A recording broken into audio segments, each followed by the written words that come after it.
Hi, everyone. Tanya Osborne, Director of Community with Women Grow.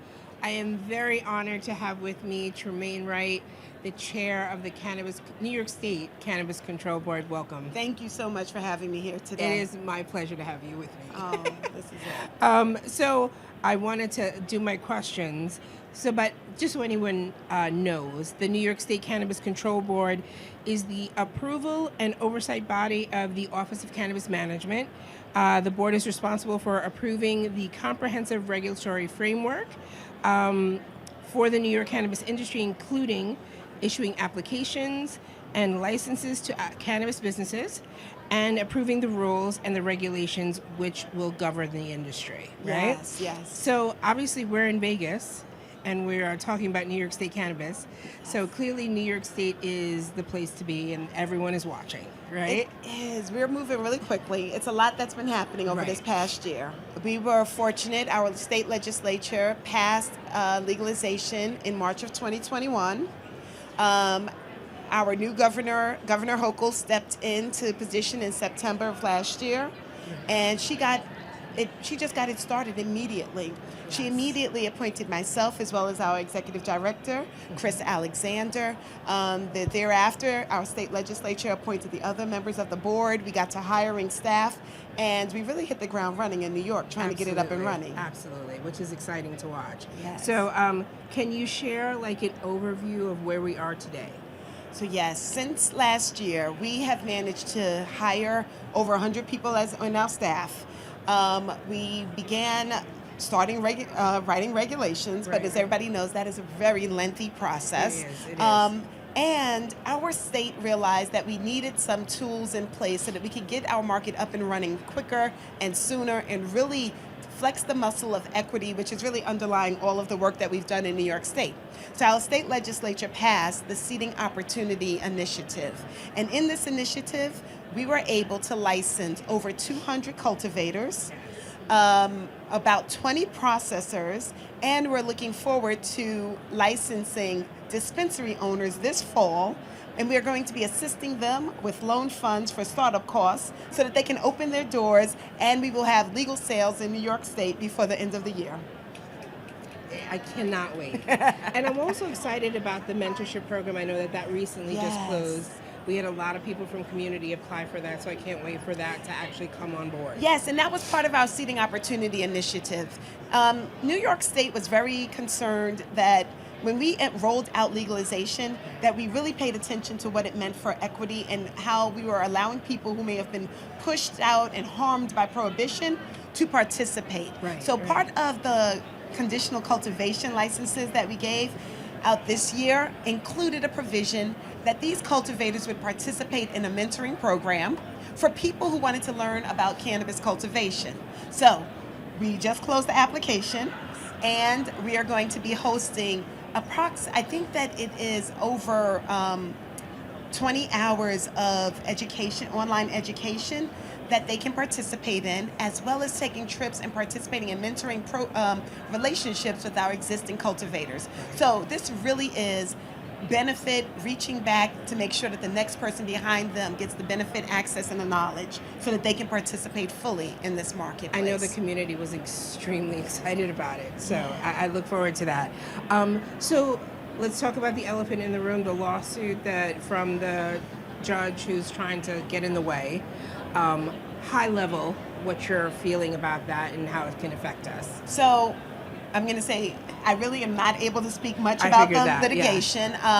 Obviously, there is litigation. There is an injunction. We have a stay in place. So there are 5 regions that we are not going to be able to move forward in with our conditional retail dispensary licensing.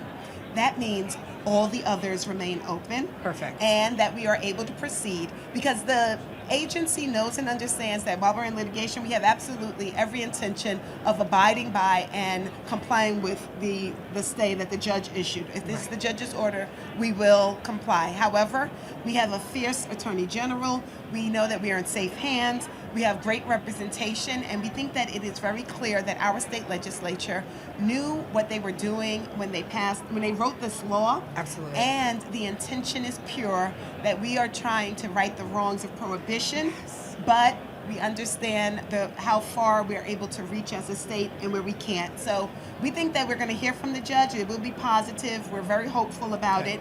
And we will continue to move, but in compliance with the stay. And in reality, I don't think anyone's ever seen what New York is about to do. So I think people are like, what?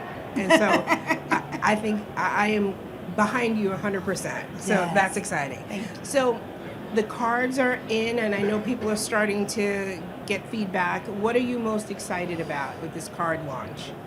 Wow. So, legal sales. I think New York has been eagerly awaiting the opportunity to say, we have legal sales in New York State. Right.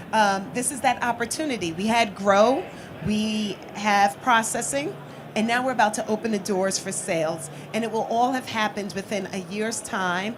And we're really excited about that. I'm going to say that's what I'm excited about. Right. But then as I continue to look at the marketplace and the people that I'm meeting in New York State, we're about to have some really fantastic products that people had not been thinking about, opportunities and experiences that are going to be unique to New York. And so I'm really excited to see what this new industry looks like, or what the industry looks like in New York, I should say. Yes, absolutely. So there are a lot of people that are waiting regulations. So I like to call them potential licensees. What should those folks be doing right now to get prepared? Across the board, we want everyone to stay, one, connected with OCM. Right. Get online, cannabis.ny.gov, sign up for our alerts, stay connected, watch the board meetings, read all of the notices that we produce, get alerts when we send out any new information. And then second, build a solid business plan. Business is hard no matter what industry. Exactly. This is going to be increasingly hard because there are some structural barriers that everyone is aware of, be it the banking or the reliance on cash that people have. And also, there are going to be investments and there are not loans available. Right. So, we want people to have solid business plans, while we at the state level are trying to come up with solutions for some of these known barriers. Right. We need people to be very creative, to be resourceful, and to make sure that they are ready and poised to leap as soon as applications become available. They are ready. I promise you. They're waiting. Yes. So my last question is, what can we, as I know we're in Las Vegas, but speaking from the New York State vantage point, what can we as the New York State cannabis community do to support the OCM as this stuff starts rolling out? Educate, educate, educate. We Absolutely. really need to hear your voice when we are in public meetings, in public spaces, online, and even in print. We need people to share the message that this is a plant, that it has a purpose in our lives, that there is opportunity for all, and that there really is a place, if someone wants to participate in the cannabis industry, that they can find their way here. There's educational opportunities, there's workforce opportunities, and there are ownership opportunities. And then with all of that, there obviously comes innovation and growth opportunities. So we need you out there to talk about it. We need you to help us to normalize the conversation. We need you to share your experience with it so that someone has something tangible to hold on to, so that they can put a face with this, they can put a face with the plant, and it really makes sense for them. I'm going to say, I noticed someone just asked me about my interactions with Women Grow before this moment, and one of the most important things that I can say that happened a few years back was that they hosted a conversation at a church in my neighborhood, in the community, and they helped to build conversation points, and they helped to educate our community members. They normalized it so that people were not afraid to talk about it, to identify as users or people that were interested in it, and that helps us to move the ball forward. It helps us to make sure that there's spaces where it's welcome and that we have a community that's ready to receive. All the aunties were out that day. All the aunties were out, and we want to make sure that they become your purchasers once we start sales. Because they need to be educated at the same time. Yes. Absolutely. Thank you so much for your time. I really appreciate it. Thank you. I appreciate the opportunity.